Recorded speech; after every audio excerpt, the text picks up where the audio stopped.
to the Token and Hobbs Show on the Roads to Liberty Network.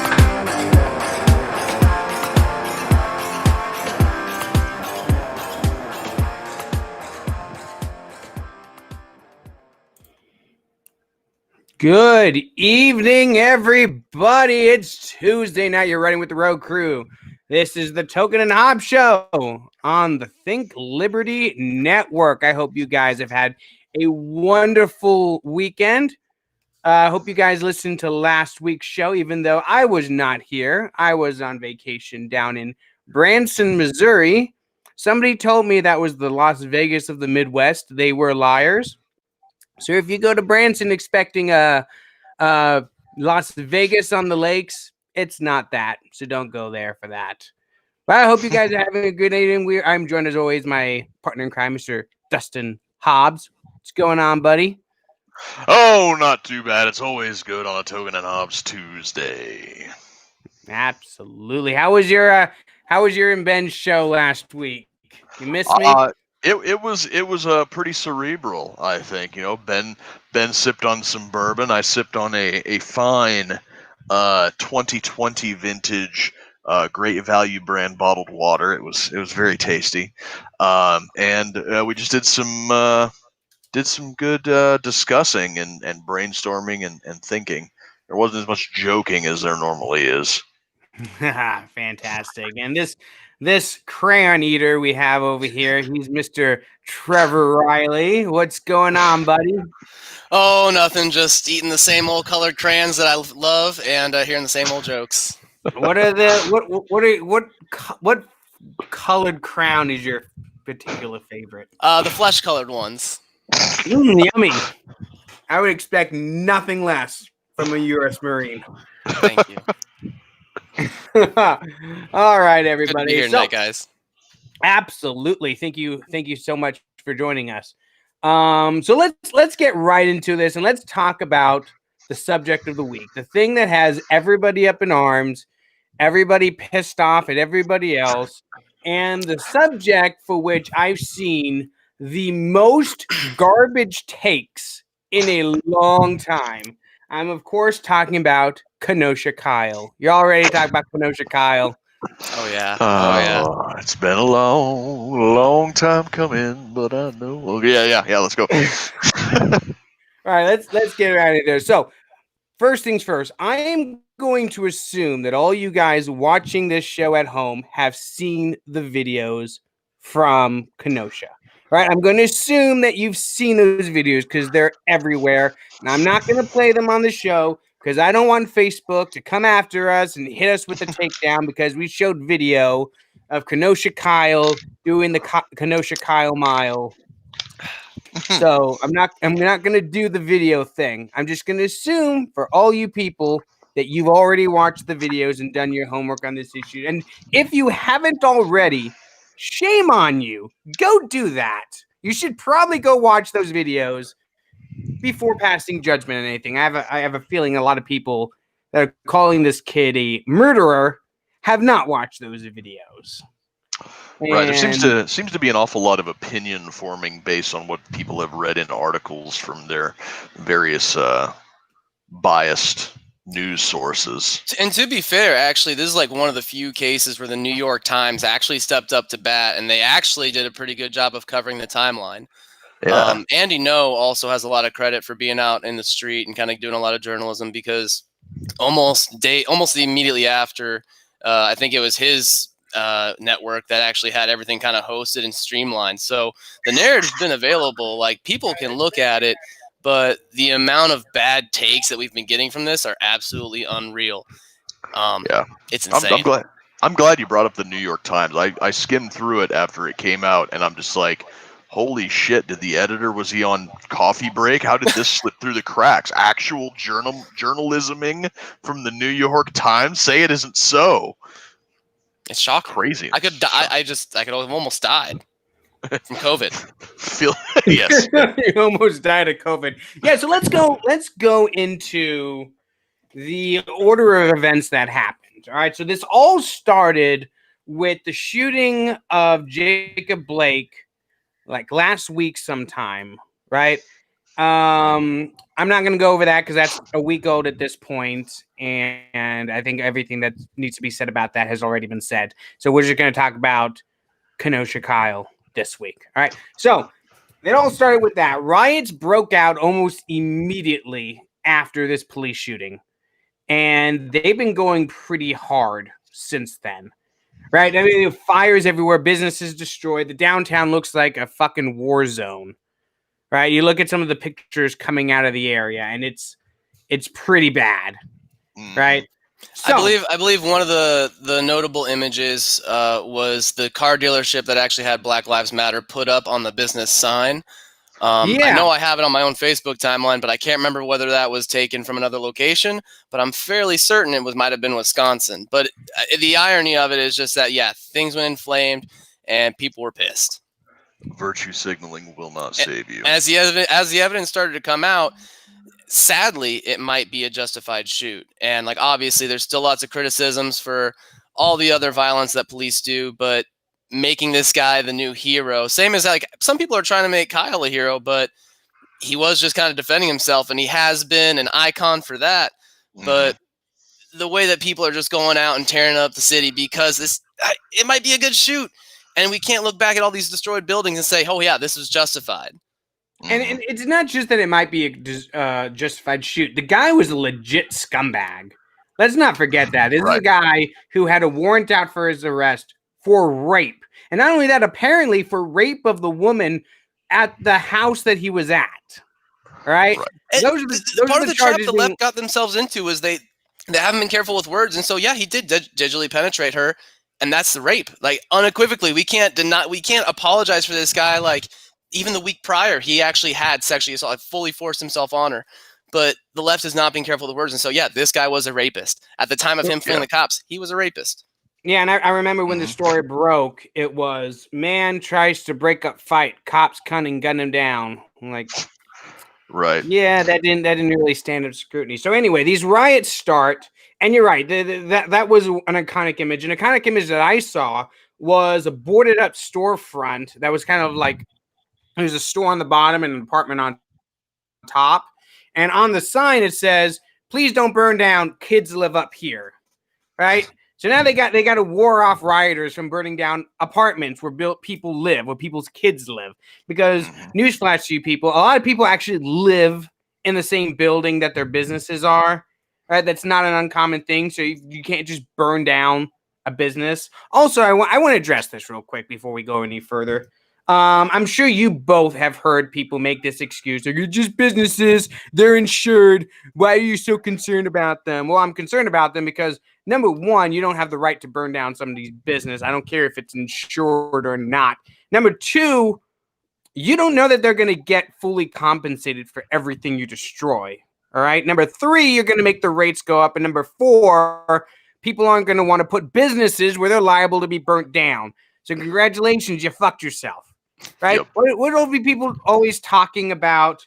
Oh, why don't businesses go in these low-income neighborhoods? We need jobs too. Yeah, you may need jobs, but if you burn down the businesses that are where your neighborhoods are, people aren't going to want to take the risk to put up a business where you're at. Right? Why aren't there any big retail stores in poor neighborhoods? Well, precisely because theft is a big deal there.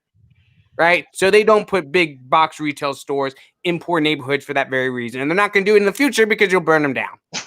Yeah, there's a big chicken and egg argument in regards to the correlation between poverty and crime. Some people think that poverty creates crime because people are desperate and steal things that they want or need because they can't afford them. And then the flip side of the argument is that high crime areas cause poverty because businesses refuse to go into the areas simply because the crime is so high and the risk doesn't justify the reward, and you kind of get this feedback loop of a place just gets poorer and poorer, and more businesses either close up shop or never move in to begin with. And with this rioting and burning down businesses and everything like that, the chances of these low-income neighborhoods pulling themselves out, regardless of whether poverty causes crime or crime causes poverty, it's irrelevant at this point, because the chances that these low-income areas are going to pull themselves out of this feedback loop of poverty and crime is now sad to say, zero. Absolute zero. Yeah, at this point, I think, there's plenty of black business owners that are just they're just tired of seeing their own businesses being destroyed. And at this point, even as we saw the victims of the shooting, I guess the attackers really not even they're victims of their own actions is what they are. But these people, because they're so vehemently trying to capture this moment and use these black businesses or just these impoverished communities as fuel for their fire, they're now the victims of their own mechanisms. These guys who are saying that, yeah, property is worth being destroyed. We can break these windows and justify it in order to get our goals. And just the way that they've continued this, it's now blowing up in their faces.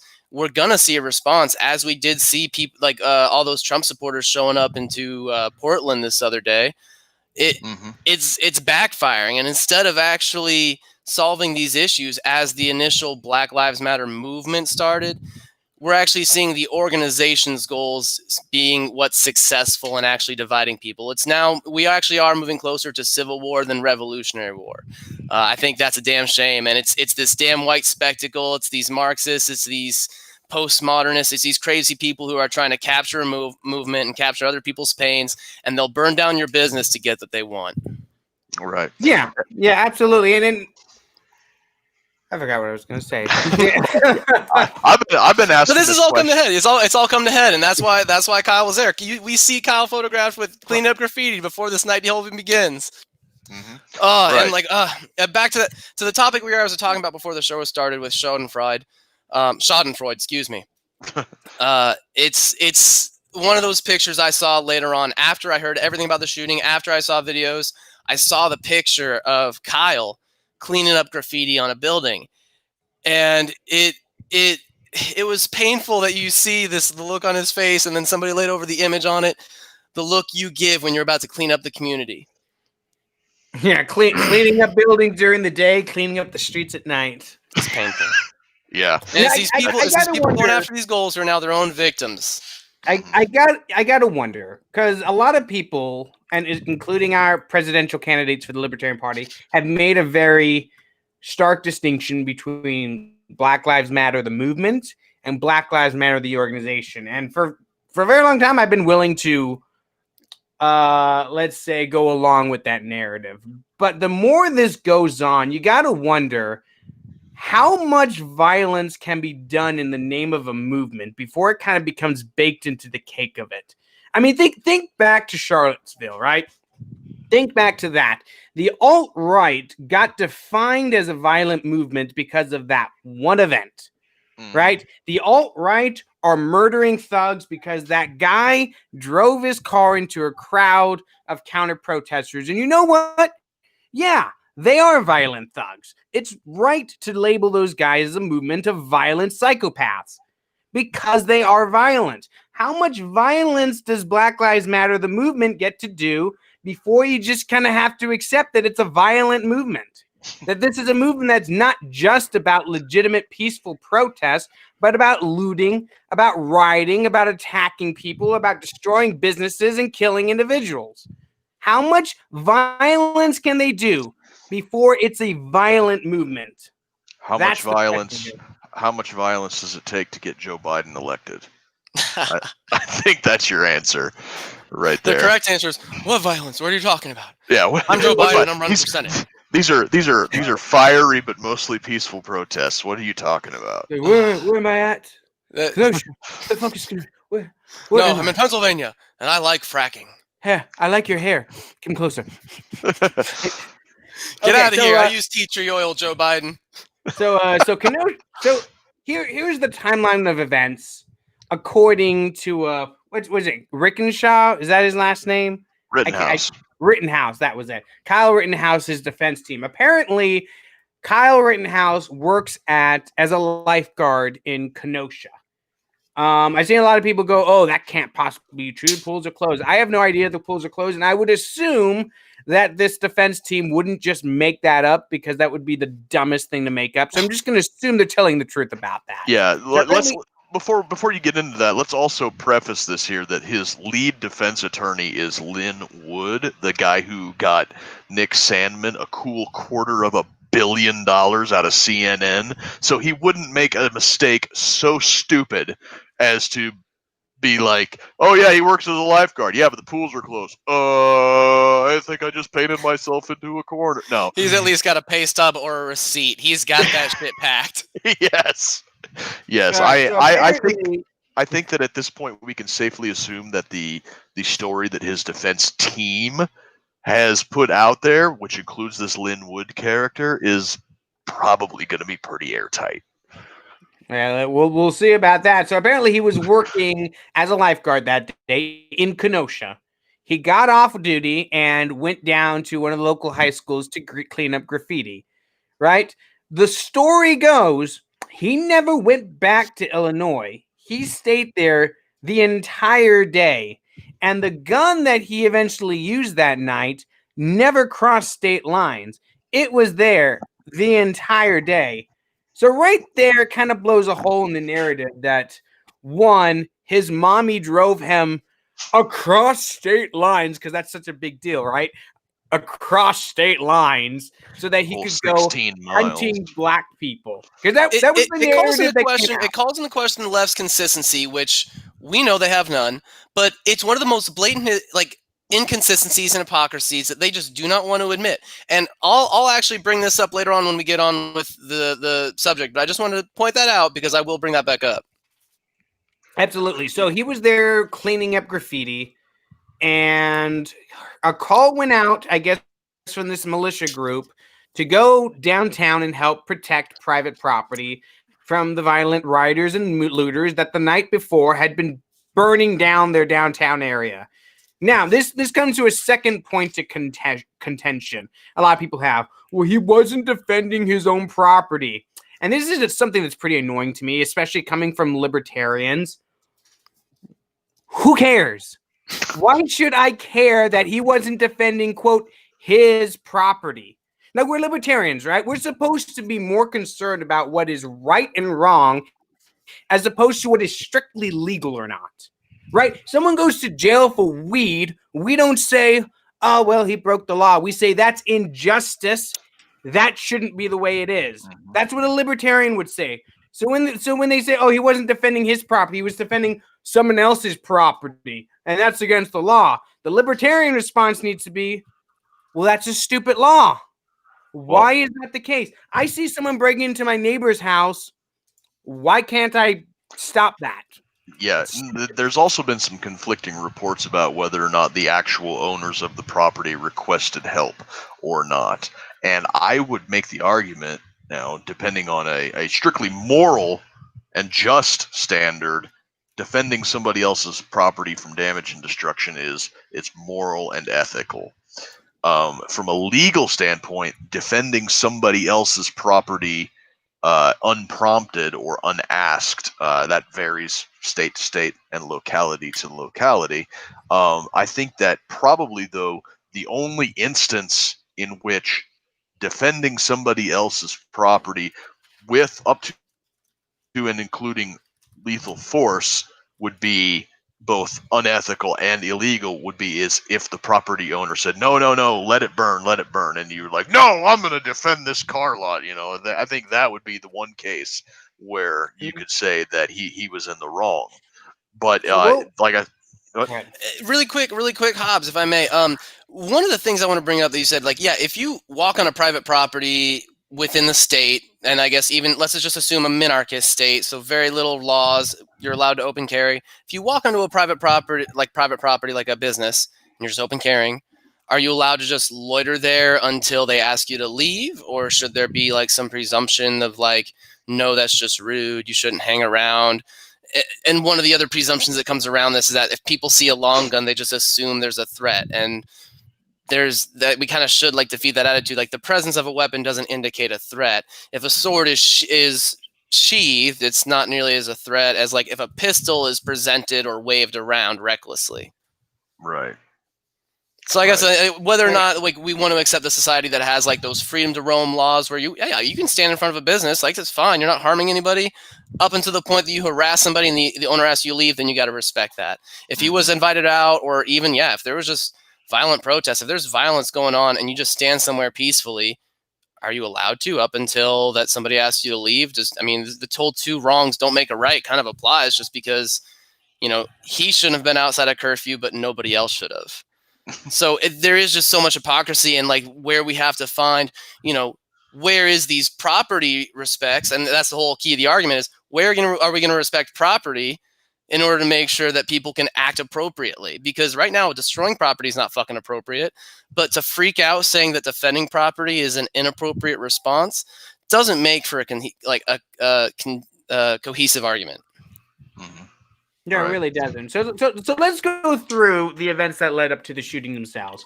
So there's a lot of gray area here, right? Because I've seen a lot of video of various points of the night that show different events happening, but don't really show what order they happened in or what time they did. Like, for example, I saw one video of what is the first victim's name? I'm going to call him Pedo Joseph Rosenbaum, but at first when I saw him, I saw how he was belligerent, seemed like an agitator. I gave him the nickname Buster Brownshirt. Hope you guys can appreciate the irony there. Buster Brownshirt. Like Buster Brownshirt. Well, this guy, there's video of this guy acting belligerent early in the night, yelling, shoot me, N-word. Apparently he can get away with that. I have typed that out previously. I've typed out what he said in online forums, hoping for somebody to say something. Now we're doing this video, nobody has said anything. And the reason I've been saying what he said out on the online sphere is because if anybody policed him nearly as much as maybe they should have policed me or said something, then he might still be alive. But he was being a belligerent, and somebody should have policed him. And I've seen another one of my black friends from the Marine Corps who later on said something about how we should stop saying this word. It kind of devolved into a joke, but that's another thing about how words are important. The words that we use to define these situations and all this stuff, these terms are important. And when you see this white guy being belligerent, showing off his little man syndrome for some reason, just being aggressive and being pissed off at other people, like somebody should have yoked him up. Police your freaking people. That's why this stuff is devolving, and that's why you're about to lose the civil war you're trying to kick off. Yeah, for anybody listening that isn't hip to military lingo, when he says police your people and whatnot, he doesn't mean like actual police officers. He means be accountable for those that you are running with. Radical accountability. Yeah. So there's also video of what you call his name? Buster Brownshirt. There's video of him. Joseph Rosenbaum. At some point in the night, like in front of that car dealership where the first shooting happened, they started a literal dumpster fire, and one of the militia members that Kyle was with put it out with the fire extinguisher. I don't know if this is what immediately led to the confrontation, but it is something to keep in mind. Now, the really important video starts off where they're in front of this car dealership, and this Kyle kid is kind of off in the corner and starts booking it towards the building. He's running away, and this Joseph Rosenbaum character starts chasing him across the street, throws a plastic bag at him full with something. It's not just a plastic bag, people. There's something in the plastic bag, but throws it, and one of the key things that I missed at first is somebody fires a shot. And I don't know if it's at Kyle, at Rittenbaugh, or into the air. I don't know, but somebody fires a shot. And Kyle turns around, and this Joseph character is lunging into his face, trying to take his gun away. And Kyle fires 4 shots, one of which strikes him in the head, and later kills him. One thing I do need to point out that everybody around there was yelling, put pressure on it, put pressure on it. I'm like, you really want to put pressure on that? Treat a head wound. It's a head wound. You put a tourniquet on it. Yeah, right on the neck. Right on the neck. Okay, little combat triage, people. Sorry. It's dark humor. We're not trying to actually celebrate this. It's just Schadenfreude. It's just like we have to laugh at this dark point in our history. Otherwise, we're not going to take any lessons from it. And what happened was a tragedy, but still, the guy died with cell phones in his face, with people freaking out. Like, that's a terrible fucking way to die. Dude, Last sight on Earth was cell phones and soy face. I wouldn't be surprised at all if their attempts to save him killed him. Because what happens when you have a skull fracture and people are pressing down on your broken skull? That causes head trauma. Yeah. All right? That's a bad thing. You don't want to just push down on a fractured skull. That could kill the man. And then they pick him up and they're freaking banging him around, not being gentle at all. No one is holding his head still. He's just flopping around trying to get him into an SUV. And like, people, you're sitting here going, oh, we're medics. We need medical. We have medics with us. Like, the fuck you have medics? None of these people know what they're doing. It's so sad the story gets worse. It has worse medics in it.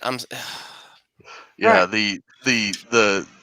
The level of care that they have was probably like a basic first aid class that goes over splinting a broken bone and dealing with large lacerations. You know, your basic first aid course generally doesn't cover gunshot wounds to the dome.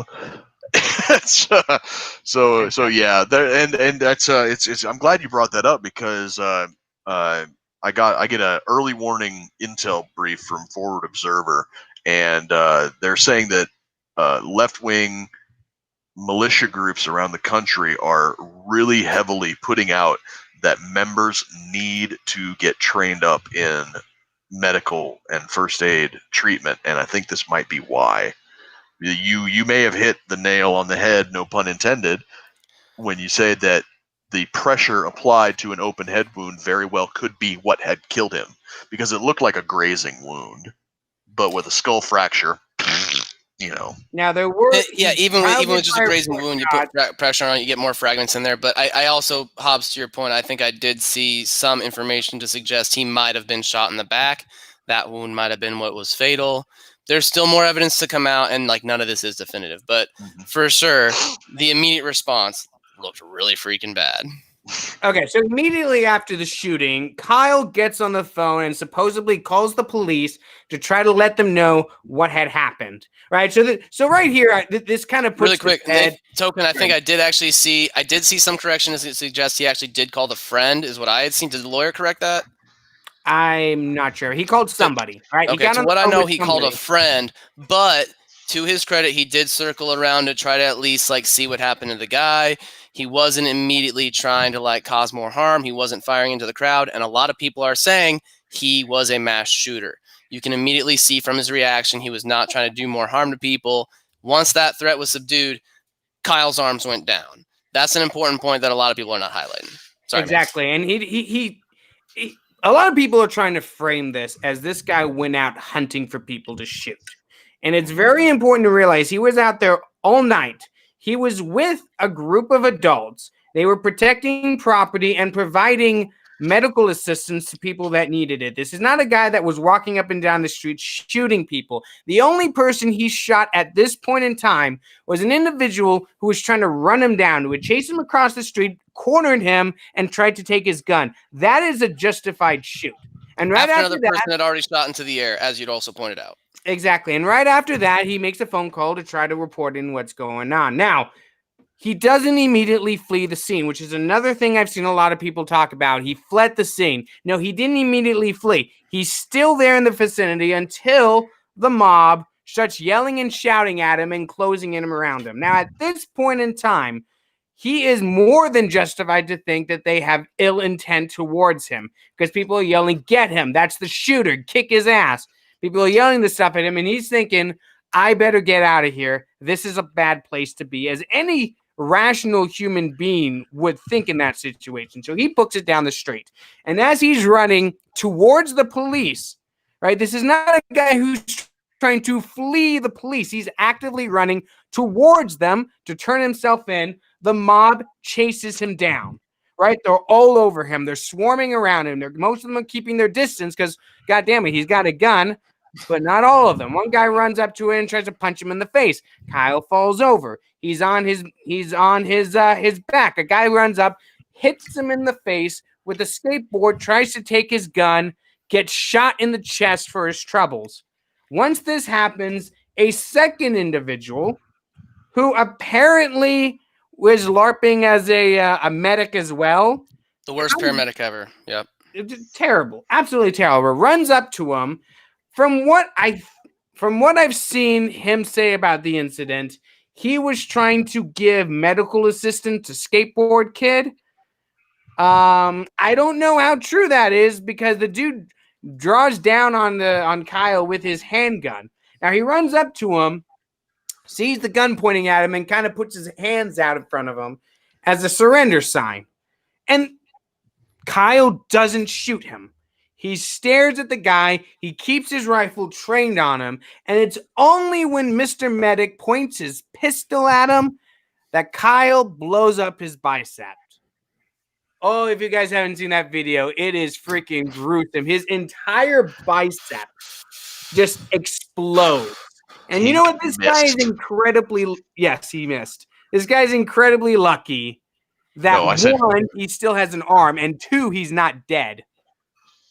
I said pink mist. No. If you see the pink mist. When you see the video of when that shot makes impact, you just see poof, pink mist. And see, like as an important distinction, like the difference between a pistol and a long gun. Long guns typically have at least a 12-inch barrel, according to my definition, not the goddamn tyrannical alphabet agency. But a pistol usually has at most a 6-inch barrel, maybe a 5-inch or something most. Pistol I usually carry has less than a 3-inch barrel. So that thing has so much more of a muzzle range for you to just fling it around. And from all the video evidence I've seen, I can't pick out where this guy draws. From what I see, who is this last guy? Gage Grauskreutz, a member of the People's Revolution movement, apparently. I see him. Mr. Bicep. Okay, we'll call him Mr. Bicep for simplicity. Guns. Oh, guns. Ouch. Ooh, boy. We see guns run up. He gets gunned up. But we see him running out with the pistol in his hand. I can't pinpoint where he drew his weapon. So unless if you're trying to help somebody, you want both your hands available. You're gonna put your pistol away because if you know anything about weapons, if you have a weapon, you should know. You don't draw it unless you intend on doing something. Like some people have different points about whether or not you indicate like, hey, I'm carrying, I don't want to get in a fight or something, blah blah blah. But the way that he just runs up holding it, he puts his hands up. Then he runs back up and like he's about to try to take the rifle while he's holding his pistol. It makes no sense. And then now, even after he's come out of the emergency room, you can see the post from his friend who went there to support him saying he regrets not shooting this kid. Yeah, he regrets shooting this. I think the reason that he didn't is because he knows he was doing something wrong. He knows for a fact that him and everybody else were doing the wrong thing that night. And if he shot this kid, he would be in the wrong. He fucking knew that. Yep. And here's another thing that I haven't seen anybody else say this, and this is something that just kind of popped in my head. Apparently, this Mr. Grosskreutz or Mr. Guns is a felon.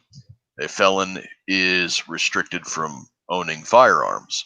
What if that Glock that he was carrying was not real? And that's the reason he didn't shoot that kid. What if it was a fake gun that he was bringing to this protest just to try and intimidate people?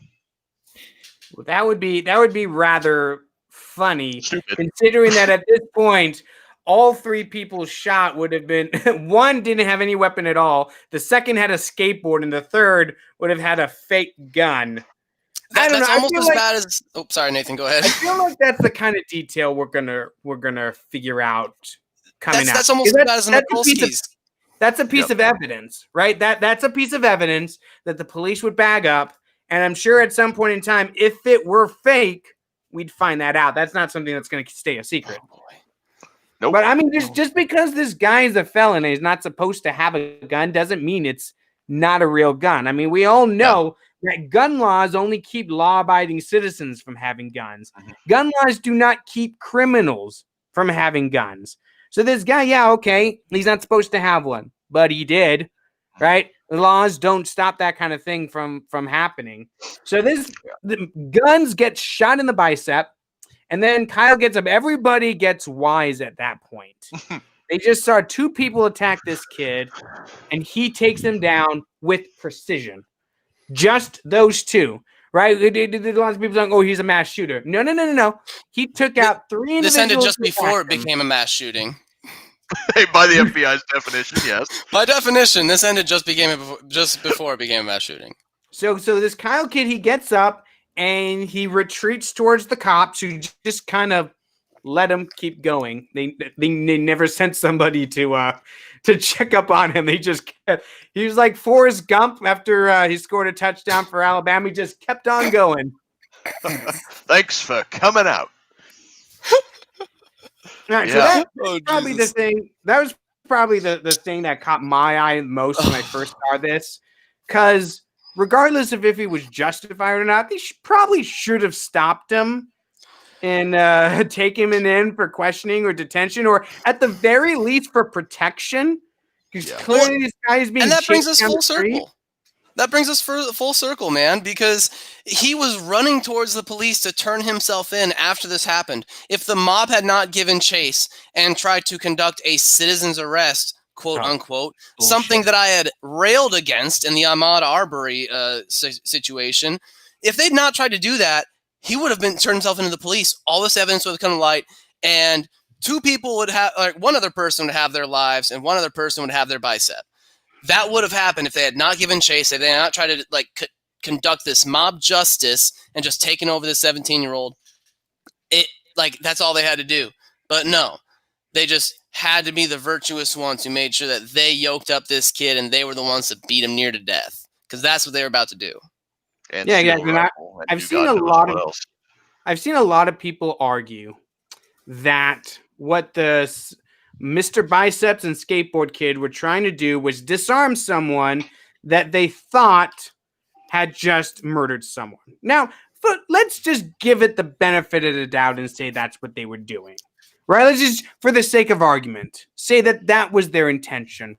Number one, they're basing that entirely upon what the mob is screaming at them, right? They are part of the mob. They are going along with what the mob says. Mobs are not rational. Mobs do not think. Mobs are emotional. They're violent. These are not things that you want to put yourself in the mercy of. So let's say these guys are trying to just disarm him. Doesn't matter. You are not obliged to let people disarm you.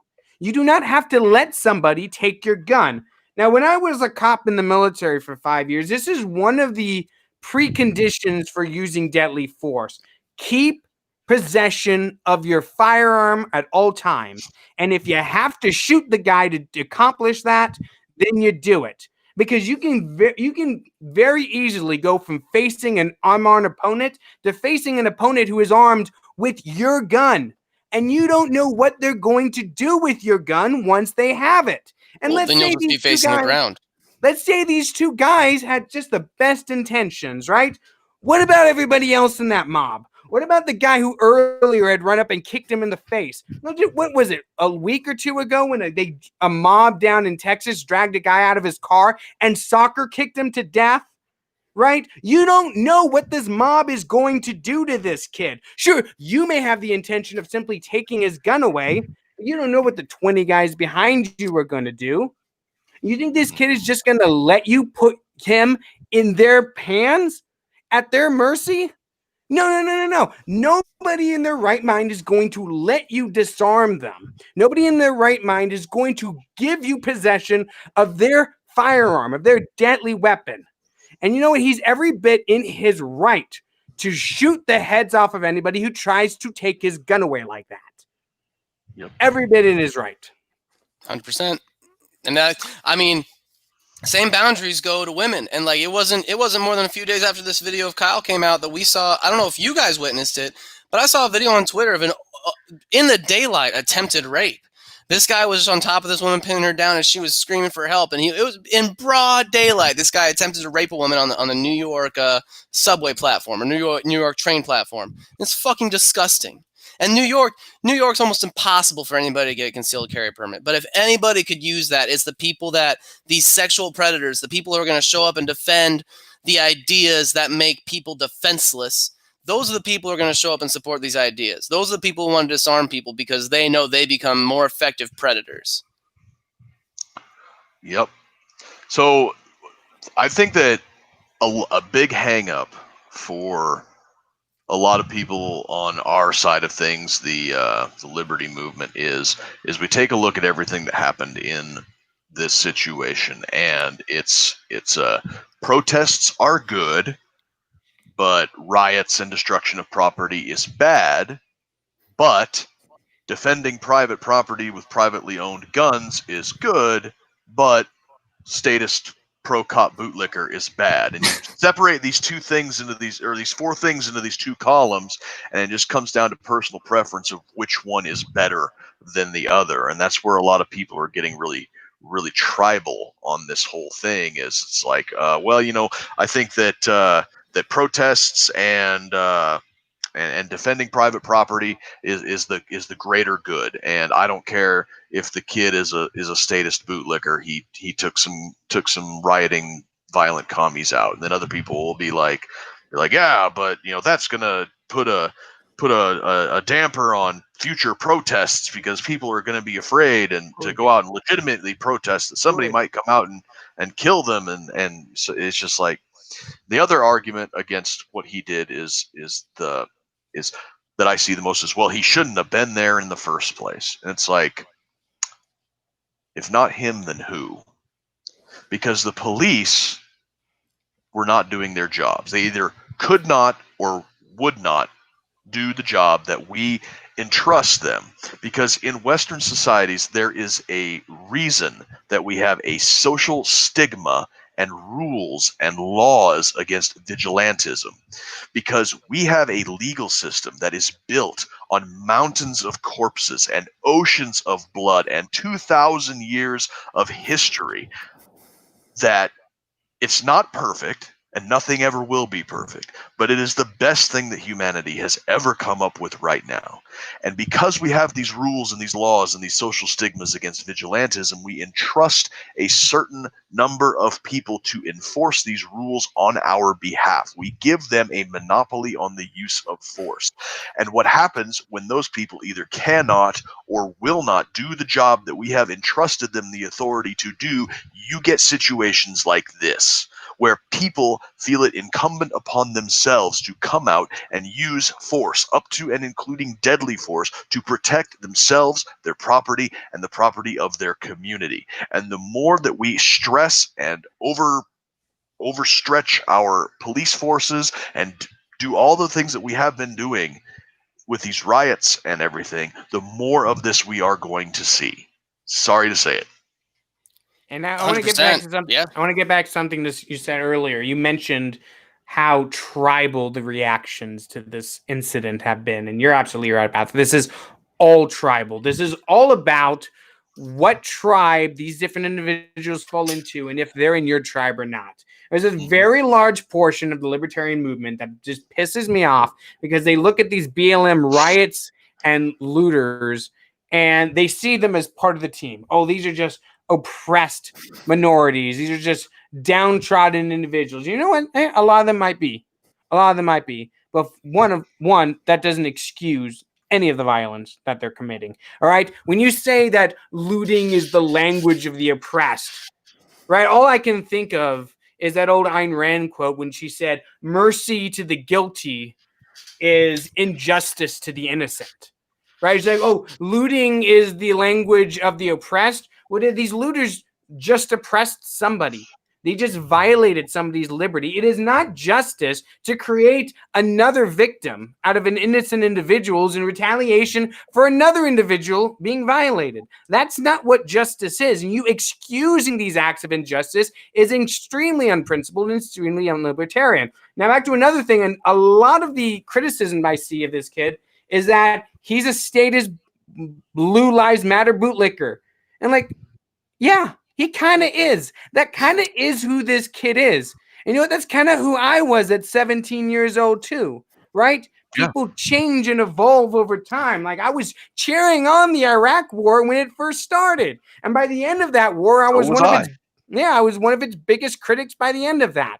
But I couldn't wait to be involved in it at 17. Here's the thing. Libertarians aren't the only people that get to protect themselves. I don't understand where this idiotic mentality is coming from. Just because this guy is a Blue Lives Matter bootlicker doesn't mean that he has to let you beat him to death. All right, it's completely irrelevant to anything.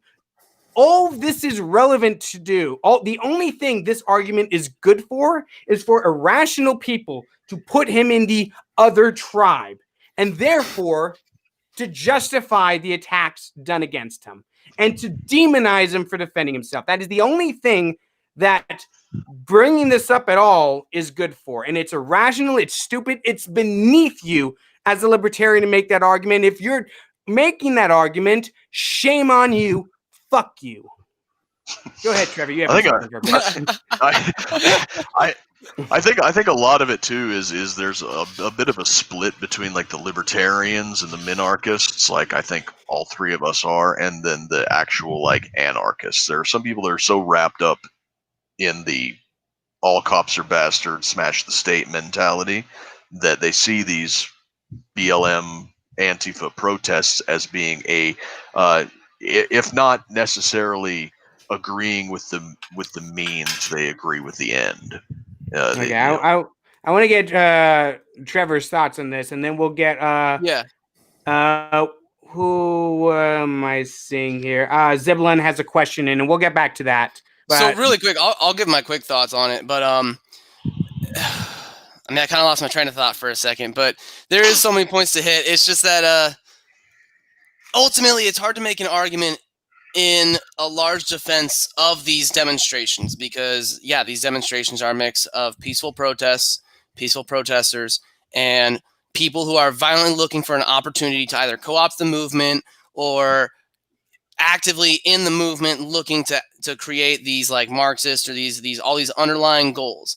And so when you see people firing shots into the air, that leads Kyle to shooting somebody else. Hell, here in Omaha, or here in Nebraska, up in Omaha, people were breaking windows before Jake Gardner was shot. Not holding people accountable for their actions. When somebody's yelling, "Hey, he's a murderer. He just shot a person," and then that motivates some other people to go act in defense of it. Is that not yelling the whole fire in a theater that people are making this argument for? Where's the sense of accountability? Where are you actually going to say, "Hey, we need to hold these individuals accountable," or are you just going to mask your narrative and like, "Oh, it's an angry community, and so the community's actions." They can't be held accountable. That's bullshit. It's a false argument. There's zero good faith in it. And if we actually are going to progress, if we actually are going to say, hey, black men are the disparate outcome in a lot of these policies, and there is evidence that maybe there's not a disparate outcome, but there's plenty suggests that like the movement is at least utilizing the lives of black men just to stand on these goals. It was 3 white men who were the victims of their own violence in defense of black lives. And now this guy who was actively terrorizing one of his own in front of her own children is now a martyr for a lot of these people who are just engaging in white spectacle. I think it's absolute garbage. It does discredit the movement, and these people within the movement have to do their research. Like, I can sympathize with their goals and their outcomes, but I can't empathize and show up when you're not going to be able to denounce this violence. You're not able to police it in your own rallies. And it makes it hard to trust you as an ally. I want the same outcomes. I want people to actually be treated equal in the sense that we are all free and we have a duty to respect each other and our own freedom. But I'm not down with this bullshit when you're saying like, oh, hey, we have to say that Black Lives Matter because we need national health care because Black lives are having disparate outcomes because of COVID. You're dragging the narrative way too much down with derivative bullshit. It's not staying true to the message. And then the entire supporters of the movement are yelling at the sole sponsor, Rand Paul, who has actually sponsored the Justice for Breonna Taylor Act. And that's one thing libertarians have been consistent on. We are consistent as hell because every single one of us has pointed to Breonna Taylor as an absolute abuse of the police state. You saw Ben Shapiro earlier today actually going back and saying, oh, well, our house might have actually had drugs. Like, this might be justified.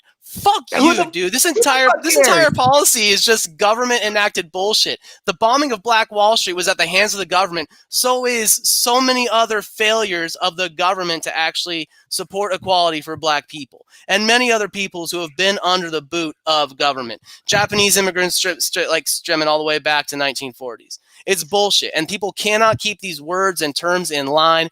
And we got to fight it. We have to fight it with empathy, but we cannot tolerate this historical negationism. It's frustrating. It's not building up the movement or any sort of a civil discourse, and it's bad. Yeah. So sorry, that was a huge rant. No, you're good. Yeah. So I'm glad you brought up the Breonna Taylor thing. Actually, Hobbs, I do want to get back to a question we got in the comments. Oh, okay. I'm sorry if I mispronounced your name, dude. Zebulun Zebulum.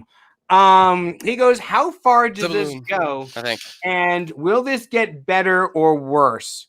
I kind of want to get your thoughts on that, Hobbs. Worse. Much worse, probably. Much worse.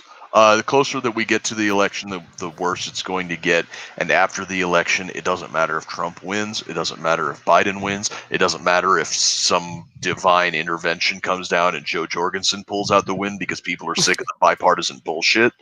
It does not matter. This is only going to get worse because what we're seeing right now happening in this country is not an organic movement anymore. There are power players behind this, I believe, that are steering certain individuals who are stirring the pot and getting mobs riled up for what end, I don't know. Whether it's just a breakup of the United States, some type of communist revolution, some type of complete and total collapse of the banking and financial system, Fight Club style.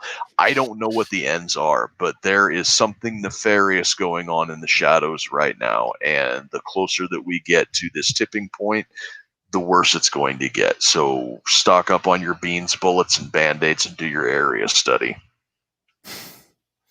Yeah, this is something that is legitimately concerning. Now, we're in a good area as far as this kind of stuff goes. I mean, Omaha and Lincoln do have their progressives in it, but these are never going to be hot spots the way that Portland and Seattle are, right? The more deep blue areas are where you're going to see the majority of these violence. You're not seeing this violence in, heavily conservative areas. Right, this is happening in deep blue states, in deep blue cities. And one of the reasons for that is Democratic mayors are scared shitless of cracking down on this kind of nonsense. What's that? What's his name? The mayor of Portland. Ted Wheeler? Ted Wheeler. Oh my God, what a fucking cuck that guy is. A mob breaks into his condo complex and chain themselves outside his door, demanding his resignation. And all this piss ass can do is tell these people how great they are. Why don't you give in to their demands and just resign? I bet nobody would miss your sorry ass.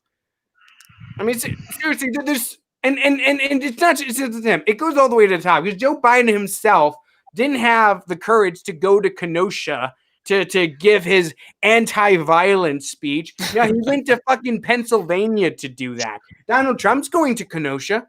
Joe Biden's not, right? Because he doesn't want to have to look Antifa and BLM in the eye and say, knock it the fuck off, right? Like when Donald Trump goes, I don't like any violence at all. Everyone's like, oh, wait, he didn't denounce the alt-right specifically. How dare he? But Joe Biden can get away with just going, violence on all sides is a bad thing. Like he doesn't have to call out Antifa and BLM specifically and tell him to knock it the fuck off. And the media will never hold him accountable for that because they know that the second he does that, he loses the far left. And they think they need the far left to win. They don't. That's the most frustrating thing about this. They do not need the Sanderites to win a general election. Most people in this country don't want this country to look like Bernie Sanders' communist utopia. They're okay with center left, which is what Biden is supposed to be. But he's captured by the far left, going the direction, apparently thinks that he needs the AOCs of the world in order to be Donald Trump, which is fucking retarded. I don't know if it's Biden so much as like him really going with the puppet, like him being a puppet. Yeah, I just think that he's not with us, and I think his team is just trying to like kind of keep a hold of the party. I think that the Democratic Party is just kind of like damn near scattered. They are almost entirely fractured, and so I think the Joe Biden campaign is almost a willful attempt to lose. I don't think that Biden knows the left easy. I think the left hates him a lot more than he even assumes. That's what I think the problem is. I think that he doesn't even have the left to begin with. That's why the Democratic Party knows he's going to lose. That's why they're willing to act like it's all fake, and they're trying to get him to step away from the debate stage now. Not only that, but they're trying to have him take away the name recognition because they're keeping Joe Jorgensen off the debate stage, which is probably one of the craziest issues, is that the person with the greatest comprehension of the English language and a doctorate is kept off the debate stage. Yep. So yeah, you hit on something that I've been thinking about for weeks now, is that the Democrats don't actually want to win this one. They see 4 more years of Orange Man bad and 4 more years of this as being a lot easier than beating Trump.